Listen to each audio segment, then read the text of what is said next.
வணக்கம் மக்களே. திருப்பூர் எஸ்டி கார்ஸ்லேருந்து நாங்கள் செந்தில் பேசுகிறேங்க. இன்றைக்கி பார்த்தீங்கன்னா நம்ம ஞாயிற்றுக்கிழமை ரிசீவ் பண்ண வண்டி இன்றைக்கி திருப்பூர் வந்தாச்சுங்க. இந்த வண்டி ஆல்ரெடி பார்த்தீங்கன்னா ரெடி ஃபார் சேல் கண்டிஷனில் தான் இருக்குது. அடுத்ததான் இன்னொரு முக்கியமான விஷயம் மக்களே, நம்ம இந்த டெல்லி ப்ராஜெக்ட் ஆரம்பித்ததுக்கப்புறம் பார்த்தீங்கன்னா கேரளா கர்நாடகாவிலேருந்து நிறைய ஃபோன்ஸ் வருதுங்க. அதனால் இன்னொரு புது முடிவு எடுத்திருக்கோம் மக்களே.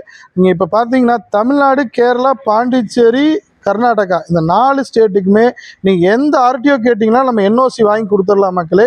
அது போக இன்னொரு முக்கியமான விஷயம் என்னென்னா மக்களே, நமக்கு ரெகுலராக ஒரு நாளைக்கு வர்ற ஃபோன்ஸில் 2 ஃபோன்லேருந்து 3 ஃபோன் வர்றது என்னன்னு கேட்டிங்கன்னா, அண்ணா நாங்கள் டேரெக்டாக போய் டெல்லி வண்டி எடுத்தோம், டாக்குமெண்ட்டில் இந்த மாதிரி என்ஓசியில் பிரச்சனை, ஒரு சிலருக்கு என்ஓசியே கிடைக்கலன்னு கூப்பிட்றாங்க, ஒரு சிலர் என்ஓசி வாங்கினதுக்கப்புறம் இந்த மாதிரி ரிஜிஸ்ட்ரேஷனுக்கு போகிறப்ப சின்ன சின்ன ரீகரெக்ஷன் இருக்குதுங்க, அதை பண்ணிவிட்டு வாங்கன்னு சொல்லி கேட்குறாங்க.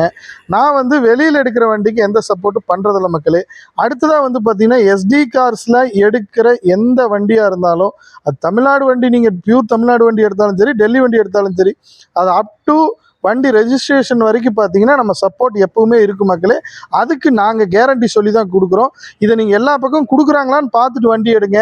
ஏன்னா வண்டியோட குவாலிட்டி எந்த அளவுக்கு முக்கியமோ அந்தளவுக்கு டாக்குமெண்ட் கிளியராக இருக்கிறது முக்கியம் மக்களே. இதை பற்றின ஃபர்தர் டீட்டெயில்ஸ் ஏதாவது தேவைப்பட்டால் நம்மளை காண்டாக்ட் பண்ணுங்கள். நன்றி, வணக்கம்.